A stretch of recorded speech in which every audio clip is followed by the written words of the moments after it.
Baik, selamat siang pemirsa. Saat ini saya berada di rumah tersangka pembunuhan berantai, dukun penggandaan uang Slamet alias Tuhari yang berada di Desa Balun, Kecamatan Wanayasa, Kabupaten Banjarnegara, Jawa Tengah. Pemirsa, bisa Anda saksikan bahwa saat ini ratusan warga datang berbondong-bondong ingin melihat dari dekat rumah pelaku pembunuhan sadis Slamet alias Tuhari, laki-laki berusia sekitar 45 tahun yang sampai saat ini tega menghabisi 11 nyawa korbannya. Pemirsa, kami akan ajak Anda untuk melihat lebih dekat rumah dukun Slamet alias Tuhari ini dan juga melihat lebih dekat tempat praktek yang ternyata hanya sebuah rumah kecil berukuran 3 kali 1,5 meter yang persis tepat berada di depan rumah tersangka. Pemirsa, kalau lihat sekilas rumah tersangka itu ada 2. Yang pertama rumah awal yang masih berbentuk biasa, namun sebelahnya ternyata rumah yang sudah cukup lumayan bagus, yang diduga dibangun juga dengan menggunakan harta milik para korban. Kemudian kami sayangnya tidak berhasil masuk ke rumah yang di sebelah, namun kami berhasil masuk ke lokasi tempat prakteknya di depan rumah pelaku, dan ini adalah ada sebuah bangunan kecil. Dan di dalam hanya kita temukan karpet dan juga ada lubang kecil. Lubang, kita nggak tahu lubang apa ini, lubang misteri. Jadi lubang ini hanya berukuran sangat kecil, mungkin sekitar 30 cm kali 25 mungkin ya. Nah, dengan kedalaman mungkin paling 10 cm. Nah, kita tidak menemukan apapun pemirsa, namun kita bisa sedikit menggali informasi penggandaan uang ini dari para tetangga. Slamet alias Tuhari, Slamet itu sebenarnya nama palsu kalau menurut istri dan juga tetangga mengatakan bahwa nama kecil adalah Tuhari. Tuhari lahir di Balun dan istrinya juga orang Balun. Sejak kecil di Balun sehingga tetangganya tahu persis keseharian dari dukun yang mengaku bisa menggandakan uang. Kalau menurut tetangga sebenarnya Tuhari itu informasi yang sangat akurat ini sudah, mohon maaf, nakal sejak kecil, yaitu waktu kecil sudah sering mencuri barang-barang teman-temannya. Ini menurut tetangga korban yang tahu persis masa kecilnya. Kemudian juga Tuhari kesehariannya sebagai pekerja serabutan, namun tiba-tiba banyak warga yang mencari, maksud kami tamu yang mencari dari luar kota, bahwa mencari Kiai Slamet begitu ya, Kiai Slamet ya bilangnya. Sehingga tetangga kaget karena Slamet itu sendiri di sekitar bukan seorang kiai. Bahkan dia jarang berkumpul dengan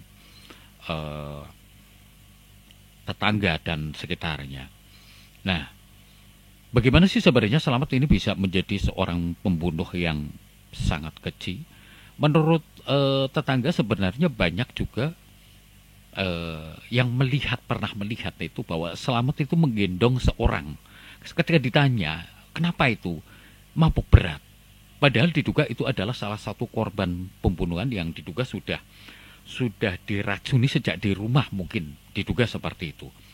Nah, kemudian juga dikuatkan dengan statement Kades setempat, Bapak Budiono menyatakan bahwa ada warga dari luar kota Palembang itu mencari keluarganya yang hilang semenjak bertamu ke rumah Pak Slamet. Namun karena tidak ada alat bukti yang kuat, sehingga pemerintah desa pun tidak bisa berbuat banyak.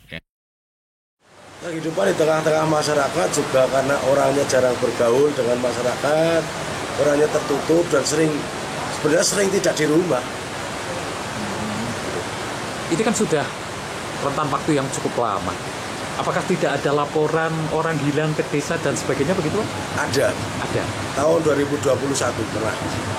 Akhir tahun 2021 dari Palembang. Dari Palembang? Ya. Melaporkan ke desa Badut? Melaporkan ke desa bahwa keluarganya pernah ke situ, ya main ke situ, tapi beberapa bulan di kontak tidak nyambung, terus akhirnya dari Palembang klarifikasi ke sini. Ketika tamu itu sebenarnya banyak yang datang ke situ menggunakan mobil. Lah ini kemana mobilnya? Ini juga masih misterius karena menurut para tetangga, tamu yang datang itu rata-rata menggunakan kendaraan pribadi, mobil. Ya. Mobilnya pun mobil-mobil yang sekelas bagus lah ya, yang mungkin mereka memang tamu-tamu yang orang-orang yang memang berada ya. Nah ini pertanyaannya kemana mobilnya? Ini belum terungkap begitu ya. Kemudian juga si pelaku ini menghabisi korbannya itu di satu tempat, yaitu di kebun miliknya yang diduga ini diduga ya. Pelaku itu menurut keterangan warga juga menjelaskan membunuh korban diduga itu dengan meracuni ya. Karena apa? Di setiap makan ditemukan satu botol kemasan air mineral yang diduga adalah air yang sudah diisi racun. Nah, informasi yang beredar dari masyarakat diduga korban itu dijanjikan uang hasil penggandaan itu akan ditaruh di sebuah lubang yang ia gali. Lubangnya itu sekitar 1 meter lebih dengan kedalaman sekitar ya panjang sekitar 1,5 meter. Itu nanti uangnya akan berada di lubang itu. Nah, kemudian sebelumnya, tapi dengan syarat meminum air mineral supaya untuk ritual supaya nanti uang itu akan muncul di dalam di dalam lubang. Itu katanya diduga gitu ya? Diduga itu si korban itu suruh bikin lubang di situ sendiri. Terus ritualnya di situ katanya uangnya nanti setelah lubangnya itu digali ada uangnya di situ. Terus si korban itu dikasih minuman karena dia tidak tahu ya tetap minum itu sebagai syarat ritualnya agar dia mendapatkan uang itu. Ternyata di ritual itu di air minum itu udah dikasih racun kayak gitu. Lubang yang digali ukuran berapa itu katanya? Sekitar 1 meter paling lebih sedikit lah. Berarti untuk mengubur dia sendiri begitu ya? Iya. Ini petugas telah menemukan total 12 korban yang ditemukan terakhir kemarin sore pada hari Selasa sekitar pukul 4 setelah pemakaman ke-9 korban dan 1 korban dimakamkan pihak keluarga. Yakni warga Sukabumi Jawa Barat yang sudah teridentifikasi. Sementara untuk ke-9 dan ditambah 2 berarti ya 11 korban 10 korban masuk 11 korban belum teridentifikasi sama sekali. Demikian sedikit kisah tentang dukun penggandaan uang yang bernama Slamet alias Tuhari. Dan kita akan update berita selanjutnya tentang jumlah korban jika nanti kita mendapatkan informasi terbaru.